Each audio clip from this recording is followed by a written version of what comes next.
skip to my MMA.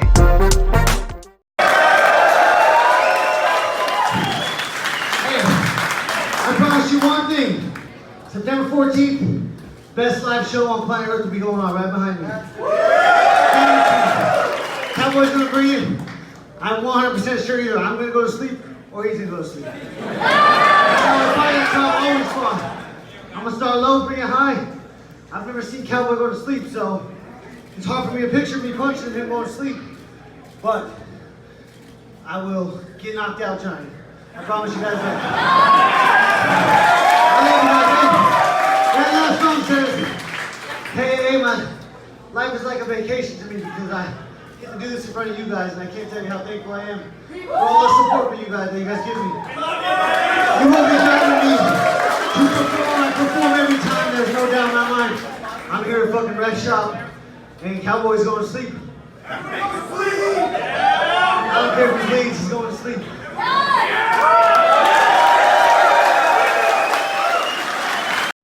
I will be honest, I'm wearing these sunglasses because I almost didn't make it to this fight.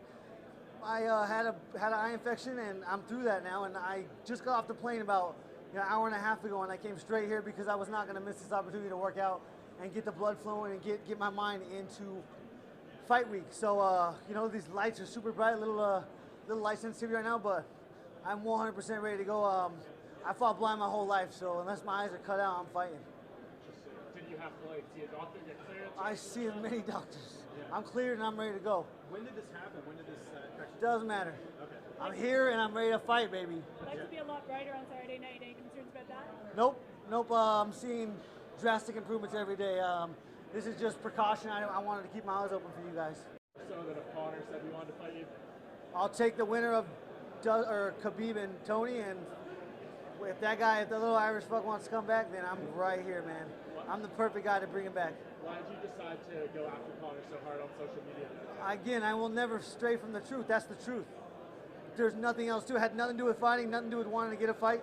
I call it, you know, he wants to write some bullshit. I mean, facts are facts. I mean, you cannot represent yourself in the public eye like that and expect your child to respect what you do. You know, you are an influence. You are a hero to your children, and you are a fool if you think that they are not going to follow in your footsteps. We saw earlier that there were reports earlier this year that you and him were potentially going to fight for his hand injury. How close did you? He's the only one that knew about that. I didn't know. I'm ready to fight. After I seen him punch a guy, you know, old guy.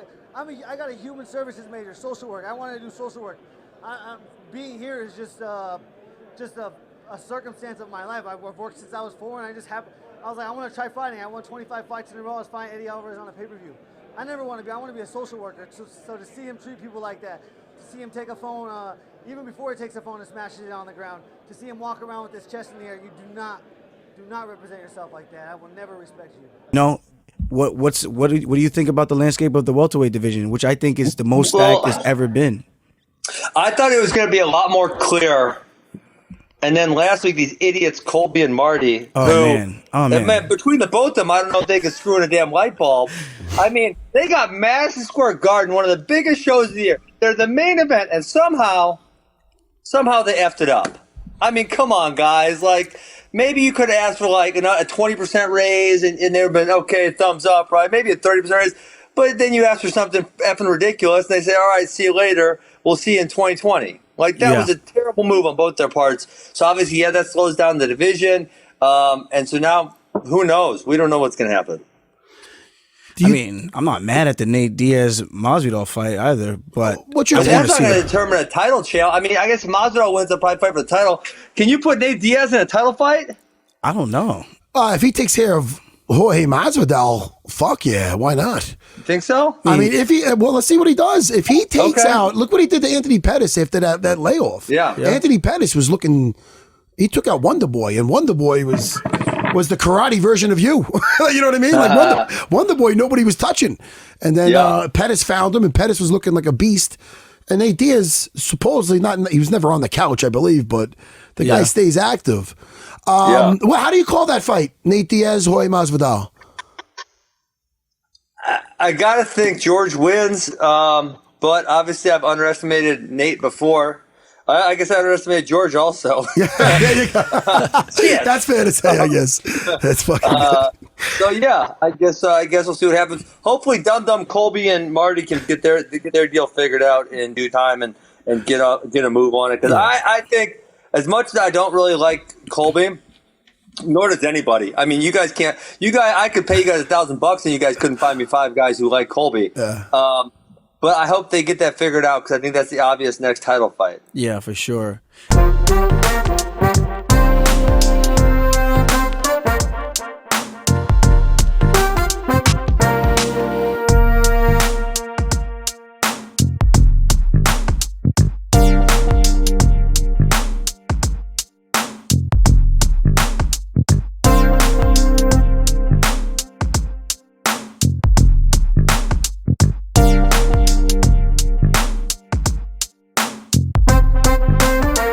I don't understand it. I'm not going to lie. To a BMF belt, what does that mean? Because, I mean, historically and from my understanding and my definition of what a belt and or champion or belt holder, title holder, I mean, they all should mean the same thing, in my opinion. It means that you're the best in the world. That's what a belt means. It signifies that you are the number one, cream of the crop, best of the world, hardest working, most talented, most driven, most iconic. And if you start putting a belt around people who are not that, then what does the belt mean exactly? Because we might need to be changing the definition here. Well, clearly we do. I mean, not might. We have to right now, because a belt doesn't mean you are number one, the best, the greatest. This belt here, these men are both badasses, sure. I'm not taking that away. I'm a huge fan of both. I love watching these guys fight. Love it.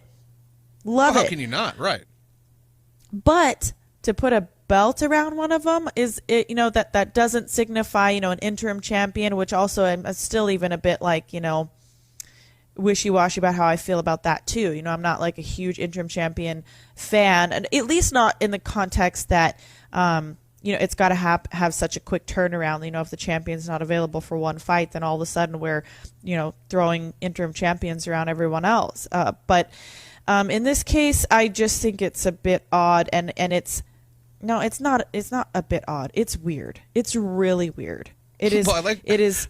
Yeah. Yeah. I mean, it was really weird, and it really marries that WWE-esque feeling with the UFC in a way that has never been done before. Okay, so I agree with everything that you just said about the fight and about this fight being worthy of being in the main event and this one being bigger than Usman. I agree with everything.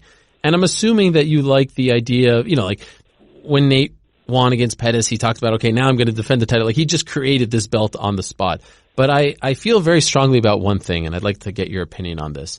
The idea that the UFC will make an actual BMF title makes me very uncomfortable. I don't think that there should be an actual BMF title made by the UFC, and I want to stress that, made by the UFC. I don't think that anyone should be putting a belt around the winner's waist. I think if Masvidal or his team, Diaz or his team, actually make this title, and it should probably be Diaz because he's the one who is saying, I'm the champion and I'm going to start defending this title, then it's cool. But if the promotion makes it, and if the UFC actually comes out and like creates this thing, it's not cool anymore. Do you agree or disagree? I definitely see where you're coming from. I'm definitely not as much of a hardliner when it comes to this as you are. But I do respect what you're saying, and I do. I mean, if it comes from the corporation, these guys are supposed to be kind of like anti-corporation, right? They're kind of anti-establishment, right? And if it comes from them, it's kind of muddies and kind of like waters down what it is that they're saying, the stories they're telling going into this fight. And so, like, you have this situation where the thing has taken on a life of its own, and I have no problem with the UFC even using the terminology in the promo. I think that's fun, but it sounds like they're actually interested in doing this. And I know that the topic of the belts and them being watered down and the interim titles, that's something we've talked about over the last couple of years. But don't you think this devalues the title if you're just going to make a fictitious belt out of nowhere? Like, it has to mean something to fight for the belt. regardless of the weight class, regardless of the opponent, like it has to mean something. And look, I know it sounds like I'm this, this guy who's got, way too much time on his hand. I'm worrying about these things. There's way more important things in the world. But the belts need to mean something. Why not just let them do it on their own? And if they don't want to do it, like even talking about it is fun. But I feel very strongly the whole thing gets ruined if the UFC makes the title. Eric Bischoff didn't make the NWO title. NWO made it and they spray painted it. They took the belt and they spray painted it. This is a very important thing. And I feel like as a pro wrestling guy, you can share my sentiment here.